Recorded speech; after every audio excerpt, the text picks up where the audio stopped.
In the darkness, sweat soaked through her bangs. Alice felt suffocated, gasping for precious air, her body drifting like a small boat in the waves. Ah. Who are you? How did you get into my room? This is room 606, miss. You entered my room. This is my room, 609. You. I'll call the police. The man got up and dressed, black pants and a white shirt. Sunlight streamed through the window, casting a divine glow on him. He turned his face, looking coldly at the woman before him, her hair disheveled, tears streaming down her face, wrapped tightly in a blanket. The bedsheet bore a conspicuous stain. Miss, this is the room key. Look closely, it's room 606. I don't know how you ended up here, but since it happened, I'll compensate you. He tossed a black card. There's 100,000 on this. That should be enough, right? The password is 134256. I have things to do, so I'll be leaving. Alice stared at the room key marked 606, shocked, her mind in turmoil. Seeing him about to leave, she grabbed him, the blanket slipping, revealing her body. You can't leave. A female attendant's voice came from outside. Come in. He looked at Alice. Tell her, what room is this?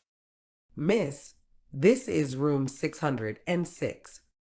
Who are you calling miss? You're the miss. Ma'am, please calm down. This is room 606. If I'm not mistaken, you should be in room 609. This is the room my fiancé John booked for our wedding night. He sent me a photo. It looks exactly like this. How could it be wrong?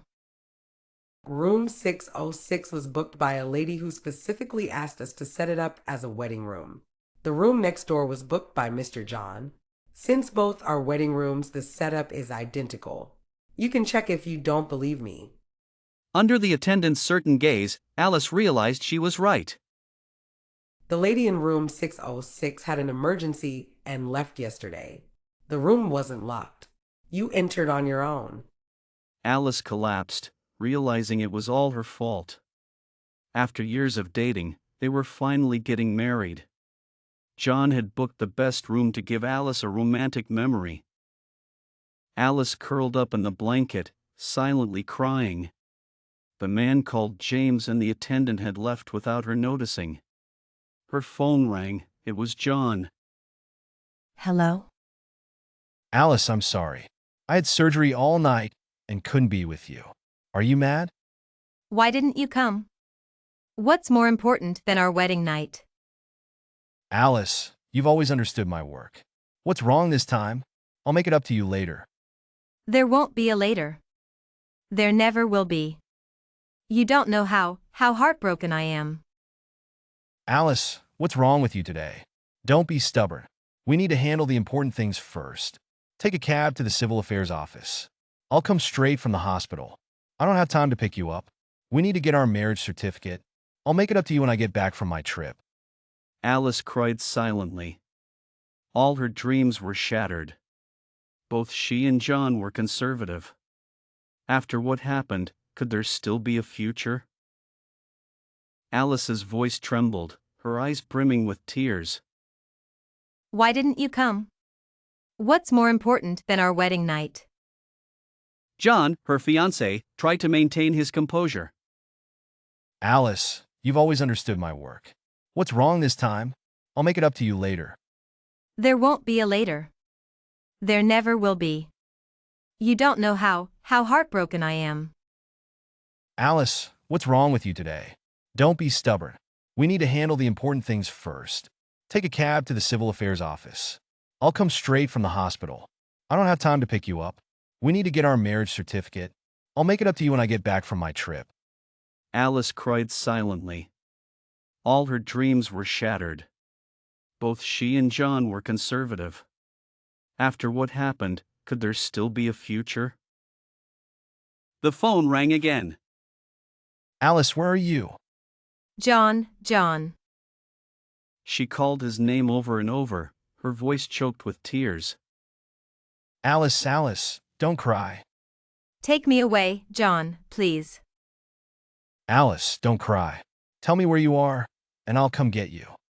Alice had evaded the servants and bodyguards. After the wedding, they had let their guard down. They probably never imagined she would abandon her role as the Smith family's daughter-in-law and run away. Alice, look, isn't that the woman from the Smith family? An assistant pointed at Alice and John, whispering to Emily. Emily's film crew was shooting on location nearby. Seeing the two embracing, Emily felt a surge of joy. Give me your phone. No, get the DSLR and take clear pictures of them. Emily looked at the photos with satisfaction and dialed a number. Michael, I have something good for you. Big news. I want to see these photos published tomorrow. After hanging up, Emily thought, Alice, let's see if David can still tolerate you. Lonely Smith family daughter-in-law meets with handsome young man. Incorrigible schemer abandons wealthy husband for affair by the river. Left fiancé for wealth, now regrets and returns to old flame? Bang! David threw the newspapers to the ground. This woman was too bold. He had been too lenient with her before. No matter where she is, I want to see her within 2 hours. David hung up the phone and slammed his fist into the wall, blood immediately trickling down. In the dimly lit villa, Alice sat silently on the bed, devoid of any vitality. Ma'am, please eat something. You haven't eaten all day. Think of the baby, if not yourself. The new servant, Mrs. Wang, tried to persuade Alice. The previous servants had been dismissed after Alice's escape. Alice remained silent and motionless. Sir said, if you don't eat, think about Mr. John. Alice looked at Mrs. Wang with despair. I'll eat. Alice ate the food in large bites, eating until she gagged. Did she eat? David sat on the sofa, staring at the newspaper, not turning a page for a long time. Ma'am started eating after hearing about Mr. John. Good. As long as she eats. You can go now. Mrs. Wang left. David threw the newspaper onto the table. John, always John. Alice, do you even know who your man is? Unknowingly, 2 months had passed. Alice began to show obvious signs of pregnancy, starting with dizziness and nausea, eventually vomiting everything she ate. Within days, she had lost a significant amount of weight. Seeing her lying listlessly on the sofa, David frowned but said nothing and left for work. Mr. Smith, you have a package. I left it in your office. David saw a cardboard box quietly placed in the corner. Every year on this day, a package would arrive. David had always instructed his secretary to throw it away without looking at it. But today, he didn't do that. Busy with work, he glanced at the package several times during his breaks. Was she this sick when she was pregnant back then? Thinking of Alice's pale face, David unknowingly opened the package. Narrator, tone, sad. Alice's voice was choked with tears as she spoke. Why didn't you come? What's more important than our wedding night? John, tone. Serious Alice, you've always understood my work. What's wrong this time? I'll make it up to you later. Alice, tone, shouting there won't be a later. There never will be. You don't know how heartbroken I am. John, tone. Serious Alice, what's wrong with you today? Don't be stubborn. We need to handle the important things first. Take a cab to the Civil Affairs office. I'll come straight from the hospital. I don't have time to pick you up. We need to get our marriage certificate. I'll make it up to you when I get back from my trip. Narrator, tone, sad. Alice cried silently. All her dreams were shattered. Both she and John were conservative. After what happened, could there still be a future? Emily entered the room with a bright smile. David, good morning. After you left yesterday, I realized I hadn't given you your birthday gift. I couldn't sleep thinking about it, so I came over as soon as I woke up. I hope it's not too early. Whenever you come, it's always the right time. You're so kind, David. Emily opened an exquisite gift box, revealing a Vacheron Constantin men's watch. She took it out and put it on David's wrist. I bought this for you in Switzerland a few days ago.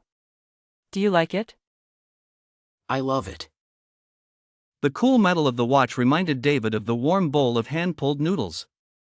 When he turned around, he realized Alice had left without him noticing. Sir, your secretary called. There's a minor issue at the branch office in the U.S. They need to video conference with you. All right, tell them I'll be in the study shortly. David turned to Emily, but before he could speak, Emily said, Go ahead. I'll sit here for a while. Thank you, Emily. You're always so understanding.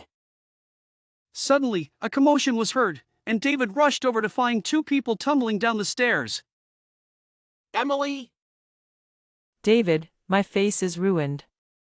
I'll never be able to act again.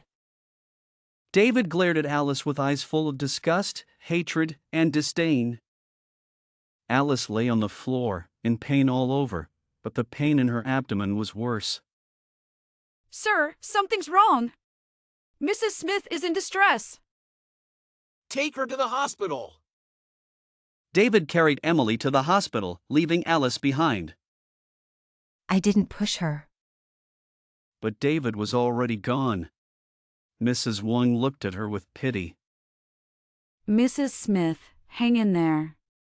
Everything will be all right.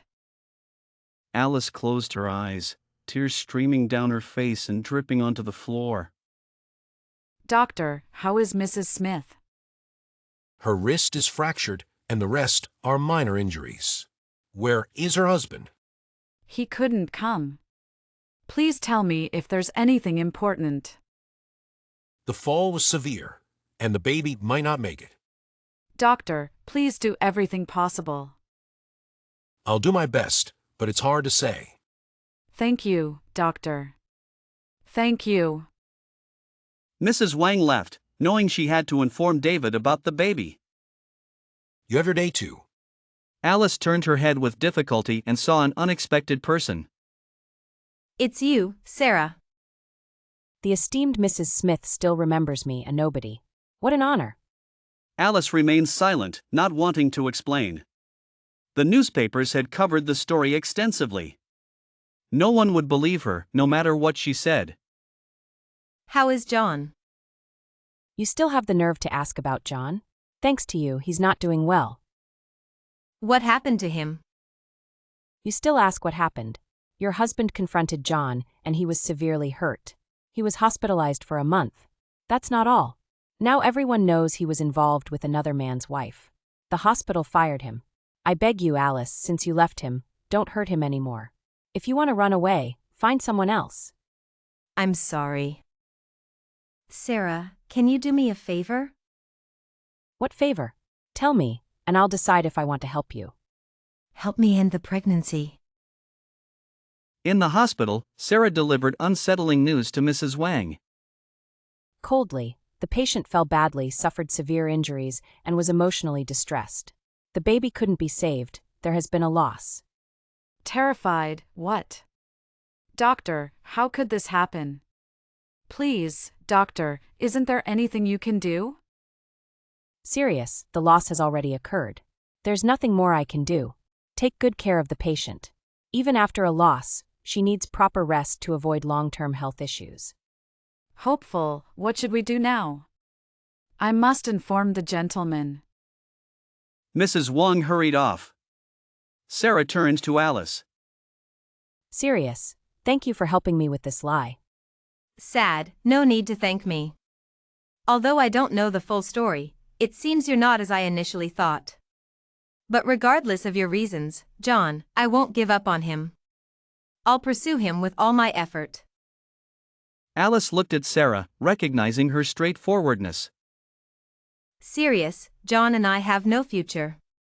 I won't see him again. I wish you both the best. Alice was sent back to the Smith family to recuperate. Soon, David came to see her. Sirius, we need to talk. Alice looked at him, waiting for him to continue. Sirius, I will divorce you and give you a sum of money, but not now. Sirius, what conditions? Sirius, play the role of Mrs. Smith well. I need the world to believe I'm a good husband. Sirius, when will you divorce me? Sirius, maybe 3 months, maybe 5, until the rumors die down. Sirius, 2 months, no more than 2 months. I'll cooperate with you, but you have to agree to my condition as well. Amused, you're the first woman to negotiate terms with me. What condition? Sirius, send me abroad in 2 months. Curious, for what? Sirius, to study. Sirius, deal, Mrs. Smith. Sirius, all right, Mr. Smith. Alice thought to herself, in 2 months, her condition shouldn't be too noticeable yet. Morning light filtered through the curtains as Alice gently woke David. Sir, it's morning. What are you doing in my room? It's already 8 o'clock. If you don't get up now, you'll be late. The secretary called to say the groundbreaking ceremony for the Hansan Village project starts at 9. David snapped awake and started looking for his clothes. Alice handed him a prepared shirt and suit. I'm just playing the role of a good wife. Before the ceremony began, David whispered to Alice. Just smile and follow behind me. There would be reporters there, and David wanted Alice to be present. The host announced David's speech. Now, let's welcome the representative from the investment side, Mr. David from the Smith family, to give a speech. As David spoke confidently on stage, Alice watched. The Smith family is committed to building a harmonious and beautiful new Hansan village, creating an ecotourism resort that integrates tourism, conferences, dining, and entertainment. Suddenly, a discordant voice rang out from the crowd. You scoundrel. Get lost. A ragged man tried to rush the stage, but security stopped him. He had an egg in his hand, ready to throw. Alice rushed in front of David, and the egg hit her face, the yolk dripping down her body.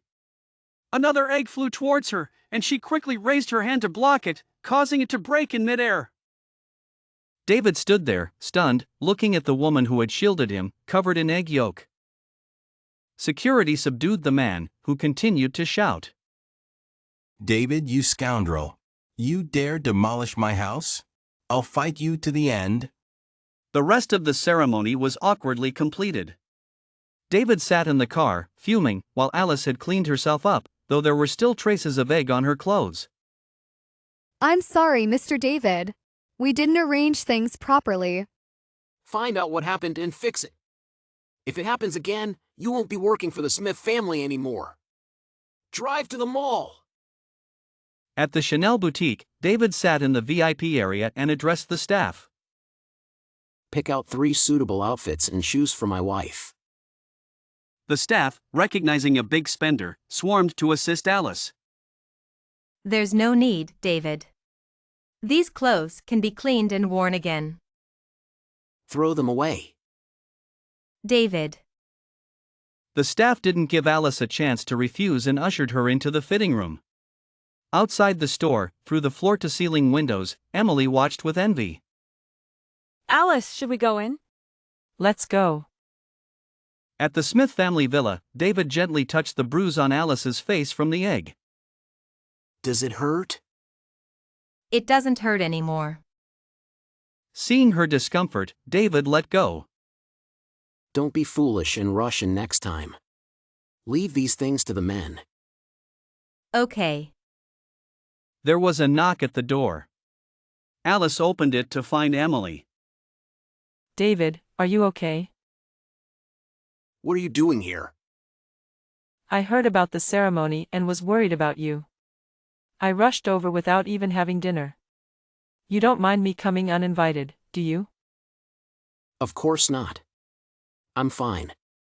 Since you're here, stay for dinner. Hearing her concern, David felt a bit guilty. He had indeed been neglecting her lately. Alice, Emily doesn't eat spicy food. Prepare some mild dishes. Alice felt a bit resentful but suppressed it and went to the kitchen without a word. Emily was overjoyed. Alice, even if you hold the title of Mrs. Smith in his heart, you're just a servant. After dinner, Emily smiled at Alice. I didn't know you were such a good cook, Alice. I'll have to come over more often for meals. Alice ignored her and went to clean up the dishes. David also enjoyed the meal. Watching Alice in an apron, he suddenly felt a sense of home. He wanted to be affectionate, but Alice didn't want to engage with him. After tidying up the kitchen, she went back to her room. Since their agreement, she had been preparing to go abroad. Maybe Alice's coldness irritated David. Outside her room, she heard the sounds of clothes being torn, a woman's moans, and a man's heavy breathing. Alice blushed. They were in the living room. The noises disturbed her. Alice sat at her desk, distracted. David, what do you take me for? Outside, David occasionally glanced at Alice's room but saw no reaction. Did she feel nothing at all? He grew angrier. Alice, do you really not care about me at all? Do you want to leave me that badly? The sounds continued almost all night, and Alice spent the night reading. Alice's voice trembled with emotion as she confronted John. Why didn't you come? What's more important than our wedding night? Alice, you've always understood my work. What's wrong this time? I'll make it up to you later. There won't be a later. You don't know how heartbroken I am. Alice, what's wrong with you today? Don't be stubborn. We need to handle the important things first. Take a cab to the Civil Affairs office. I'll come straight from the hospital. I don't have time to pick you up. We need to get our marriage certificate. I'll make it up to you when I get back from my trip. Alice cried silently, her dreams shattered. Both she and John were conservative. After what happened, could there still be a future? Alice's voice choked with tears. Why didn't you come? What's more important than our wedding night? John tried to reason with her, his tone steady. Alice, you've always understood my work. What's wrong this time? I'll make it up to you later. There won't be a later. There never will be. You don't know how heartbroken I am. Alice, what's wrong with you today? Don't be stubborn. We need to handle the important things first. Take a cab to the Civil Affairs office. I'll come straight from the hospital. I don't have time to pick you up. We need to get our marriage certificate. I'll make it up to you when I get back from my trip. Alice cried silently. All her dreams were shattered. Both she and John were conservative. After what happened, could there still be a future? Alice's voice trembled with tears as she confronted John. Why didn't you come? What's more important than our wedding night? Alice, you've always understood my work. What's wrong this time? I'll make it up to you later. There won't be a later. There never will be. You don't know how heartbroken I am. Alice, what's wrong with you today? Don't be stubborn. We need to handle the important things first. Take a cab to the Civil Affairs office. I'll come straight from the hospital. I don't have time to pick you up. We need to get our marriage certificate. I'll make it up to you when I get back from my trip. Alice cried silently. All her dreams were shattered. Both she and John were conservative. After what happened, could there still be a future? In Country M, Alice's belly had grown significantly. During this time, she had gotten along well with Mrs. Taylor. Mrs. Taylor was a kind-hearted person who took great care of Alice, even buying many baby clothes, which made Alice feel quite embarrassed. She tried to repay her by helping out more around the house. Oh, Alice, why are you doing that again? Mrs. Taylor hurried over and took the scissors from Alice's hand. Let me handle this kind of work. It's okay, Mrs. Taylor. Trimming the plants isn't tiring, and it makes me happy. It's good for the baby. You always keep yourself busy. Don't feel bad about the baby clothes. I just love children and can't help but buy things for them. It's not for you to repay me. I understand, Mrs. Taylor. I've realized over this time that you didn't open this maternity center for the money. Mrs. Taylor fell silent at these words, making Alice feel a bit awkward.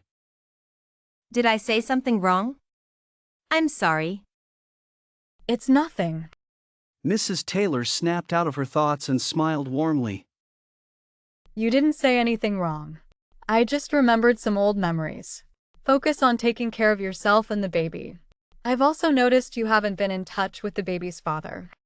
That's right. Don't worry, I won't pry. A woman choosing to have a child on her own must have faced enormous difficulties. Rest assured, I'll help you. Alice was moved to tears. Since her mother passed away, no one had cared for her like this. Avid's office. David sat alone in his office, feeling a profound loneliness with no one to confide in. He opened a drawer and saw a brooch, which made him think for a long time before writing a letter. Mom, how have you been all these years? Where are you? What are you doing? I miss you so much. He carefully folded the letter, stood up, and went to find his secretary. The secretary was startled to see him. Mr. David, do you have any instructions?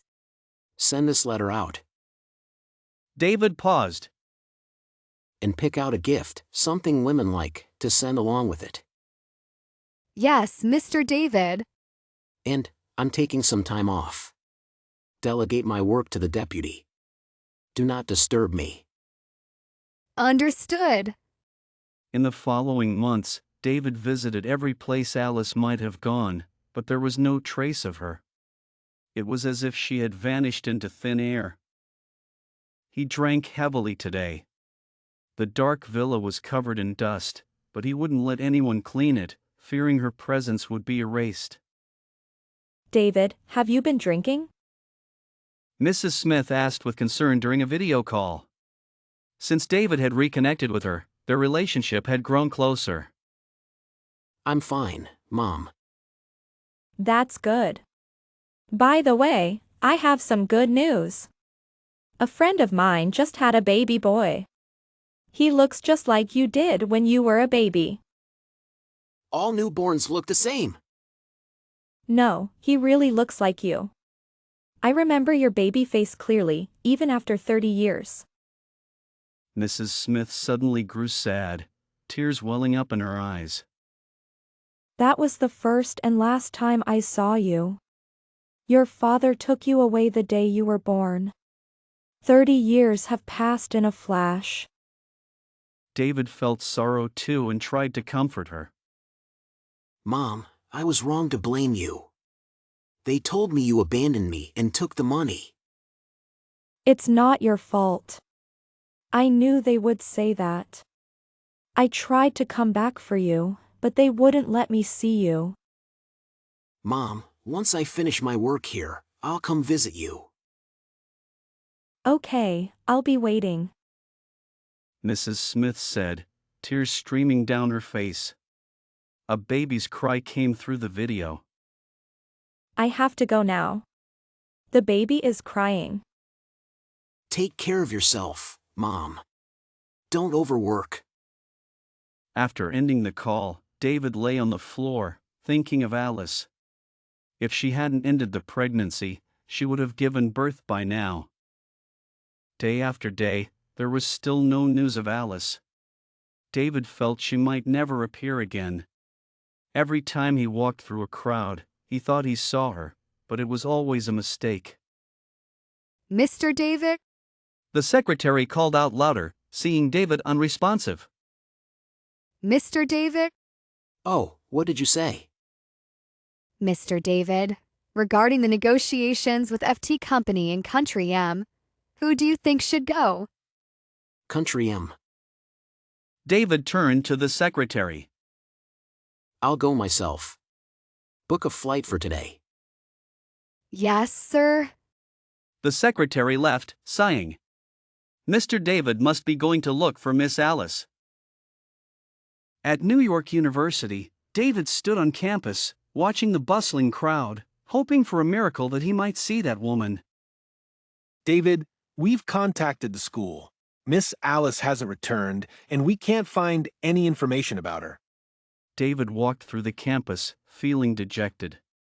Suddenly, he saw a woman riding a bicycle who looked a lot like Alice from behind. He ran after her but couldn't catch up. Alice! No one responded. After passing several buildings, he finally saw that familiar figure. David approached her excitedly, about to speak, but when the woman turned around, it wasn't Alice. David fell silent. Hi, are you Chinese? Yes, are you? Yeah, I'm studying here. What about you? I'm looking for someone. Did you find them? No, I saw you just now and thought you were her. I was mistaken. Well, this t-shirt is quite popular this year. It's normal to make a mistake. Why don't I give you my contact information? You can send me a photo of the person you're looking for, and I'll help you find her. No, thank you. David turned and walked away. What a pity. I finally met a handsome guy, but didn't get his contact info. Pity about what? Alice, you're back? Yes, dear Annie, did you miss me? I missed you so much. Annie stepped forward and gave Alice a big hug. Are you staying for good this time? Yes, I'm back to finish my studies. I just completed the paperwork, but I won't be staying in the dorm. Oh, not staying in the dorm? I'll be all alone again. Alice, you're so heartless. Annie and Alice laughed and joked together. David sat in the car, silent. David, where to next? To this address. The secretary looked at the address. It was a house in the suburbs. She didn't know David had acquaintances there. David stood in front of the house, filled with emotion. He knocked on the door, and a voice came from inside. Coming. The door opened, and David saw Mrs. Smith. They hadn't seen each other in 30 years, and he didn't know what to say.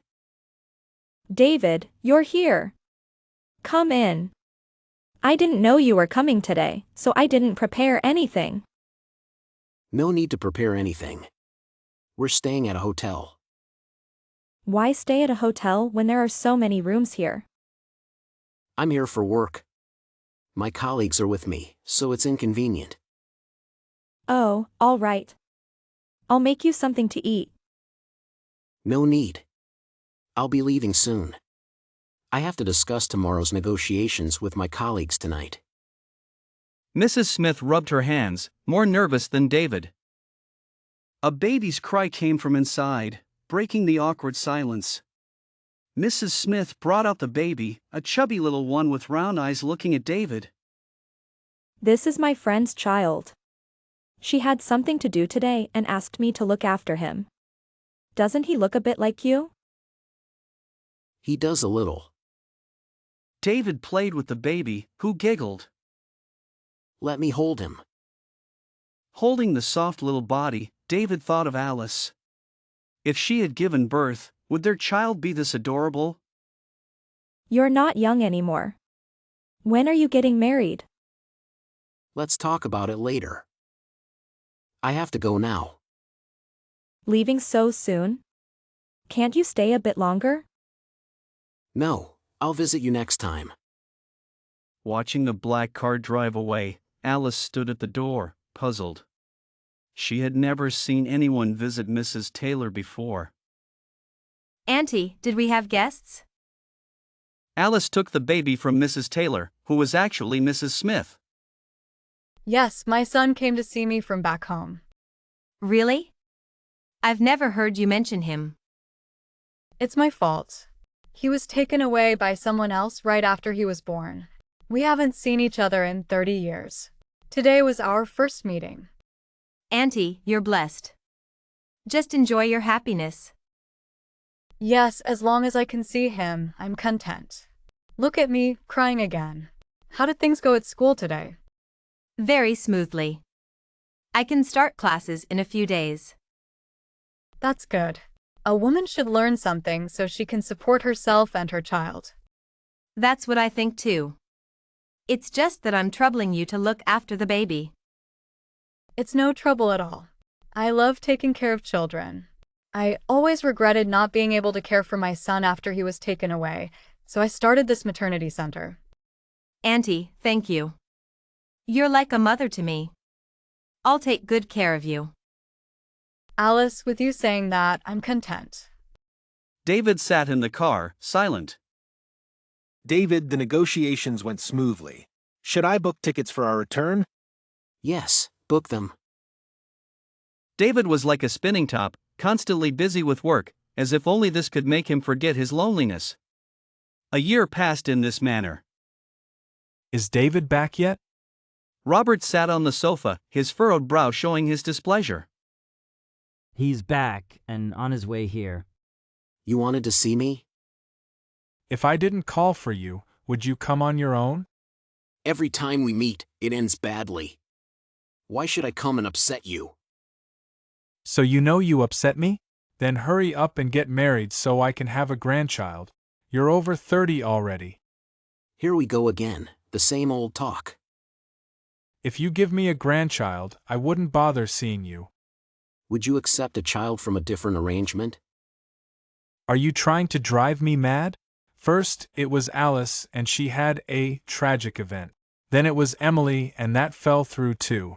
2 times and still no grandchild. What are you doing? Robert slammed his hand on the table, showing his anger. Dad, there's nothing I can do about this. Why don't you find yourself a new wife and have another child? Get out. Don't let me see you again. Robert threw a folder at David, who dodged it. That night, as usual, David video called his mother. David, what's wrong? You don't look well. Nothing, just Dad pressuring me to get married again. David, I have to agree with your father on this. You're in your 30s, it's time to settle down and have a child. Mom, not you too. It's not nagging. At your age, you should seriously consider marriage. I know, Mom. Don't worry about it. If you're bored, why not focus on yourself? What do I have to focus on? Like finding me a stepfather? Oh, stop it. How can you talk to your mother like that? I'm fine with just you. Bobby, stop that. After a while, Mrs. Smith continued. Look, the baby you held last year can call me Grandma now. Bobby, say hi to your uncle. A chubby little boy appeared on the screen, so cute you wanted to pinch his cheeks. Hello, Uncle. My name is Bobby. Bobby, your last name is Smith? What's your mom's name? Mom's name is Alice. David suddenly teared up, turning his head to hide it. Bobby, are you bothering Grandma again? A familiar voice came from the video. David quickly looked at the screen. It was Alice. She walked over, and he hurriedly ended the call. Grandma, it's gone. Let me see. Oh, it's really off. Maybe the signal dropped. Is that your son? Yes, he's over 30 and still not married. It's driving me crazy. He'll get married when he meets the right person. I know, but I can't help worrying. Enough about him.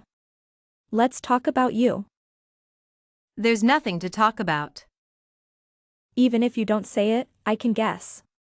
You're not with Bobby's dad anymore, right? You should find someone while you're still young. Bobby is enough for me. I haven't thought about that yet. A woman's youth passes in the blink of an eye. Having a child ages you faster.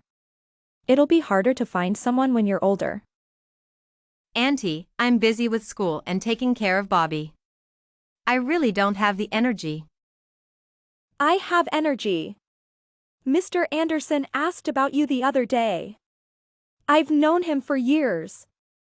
He's honest and reliable. His ex-wife left him, and he has no kids. He's 32, just the right age for you. Why don't you meet him?